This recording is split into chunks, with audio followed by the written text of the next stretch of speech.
السلام عليكم ورحمة الله وبركاته نحمده ونصلي على رسوله الكريم أما بعد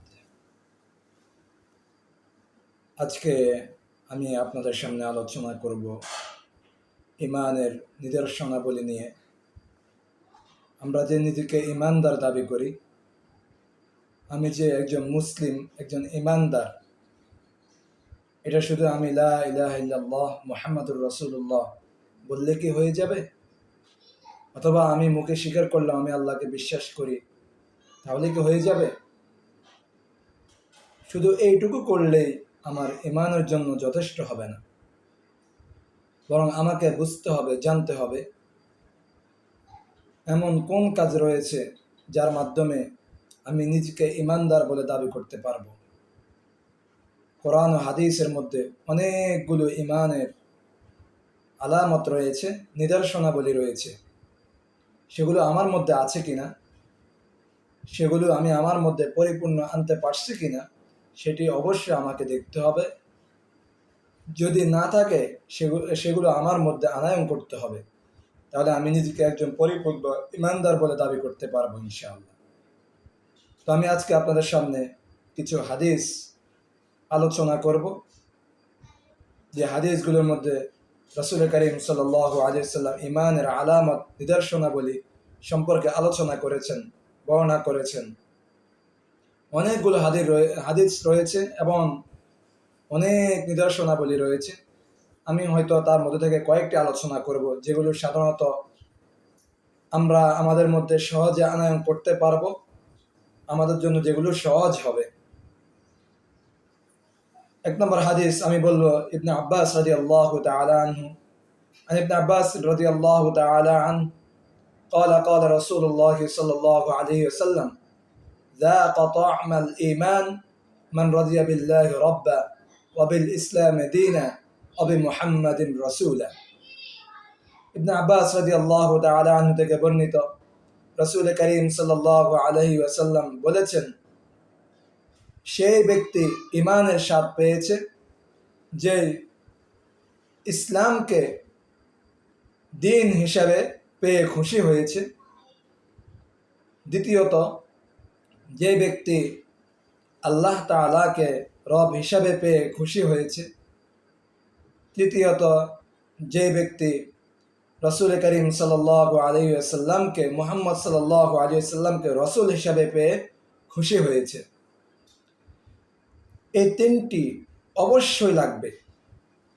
এই তিনটি যদি কাহার মধ্যে না থাকে, যদি কোনো ব্যক্তির মধ্যে, কোনো মুমিন মুসলমানের মধ্যে এই তিনটি বিষয় না থাকে, তাহলে সে কখনোই মুমিন হতে পারবে না। আর অনেক নিদর্শনাবলী রয়েছে, সেগুলো কম বেশ থাকলেও তেমন অসুবিধা নেই, কিন্তু এই তিনটি বিষয় অবশ্যই আমাদের মধ্যে থাকতে হবে। আরেকটি হাদিস আপনাদের সামনে আমি বর্ণনা করব। عن أبي أمامة رضي الله تعالى عنه قال قال رسول الله صلى الله عليه وسلم من أحب لله وأبغض لله وأعطى لله ومنع لله فقد استكمل الإيمان। আবু উমামা রাদিয়াল্লাহু তাআলা আনহু থেকে বর্ণিত, নবী করিম সাল্লাল্লাহু আলাইহি ওয়াসাল্লাম ইরশাদ করেন, যে ব্যক্তি আল্লাহর সন্তুষ্টির জন্য কাউকে মুহাব্বত করলো, এবং যে ব্যক্তি আল্লাহর সন্তুষ্টির জন্য কারোর সাথে দুশমনি করলো, এবং যে ব্যক্তি আল্লাহর সন্তুষ্টির জন্য কাউকে কোনো কিছু দান করলো, অথবা যে ব্যক্তি আল্লাহর সন্তুষ্টির উদ্দেশ্যে কারোকে কোনো কিছু দেওয়া থেকে বিরত থাকলো, তাহলে সে তার ঈমানকে পরিপূর্ণ করে নিল। আমি এখন এখানে যে চারটি বিষয় আলোচনা করেছি হাদিসের মধ্যে, যেটা আবু উমামা রাদিয়াল্লাহু তাআলা আনহু সূত্রে বর্ণিত, এই হাদিসটি যে আলামতগুলো, নিদর্শনাবলী বর্ণনা করা হয়েছে ইমানের, এটা হচ্ছে মোকাম্মাল, কামেল, পরিপূর্ণ ইমানের জন্য এই আলামতগুলো। যদি কোনো ব্যক্তির মধ্যে এই সমস্ত নিদর্শনাবলী থাকে, তাহলে ইনশাল্লাহ সে পরিপূর্ণ ইমানদার বলে পরিগণিত হবে। পূর্বের হাদিসে আমি যে আলামতগুলো বর্ণনা করেছি, সেগুলো অবশ্যই থাকতে হবে, সেগুলো লাজিমি, ওয়াজিব থাকতে হবে। পরের যে আলামতগুলো বর্ণনা করেছি সেগুলো মোটামুটি থাকলেও হবে, তবে থাকলে সে পরিপূর্ণ ইমানদার বলে গণ্য হবে, আর যদি তার মধ্যে না থাকে সে কামেল ইমানদার হতে পারবে না।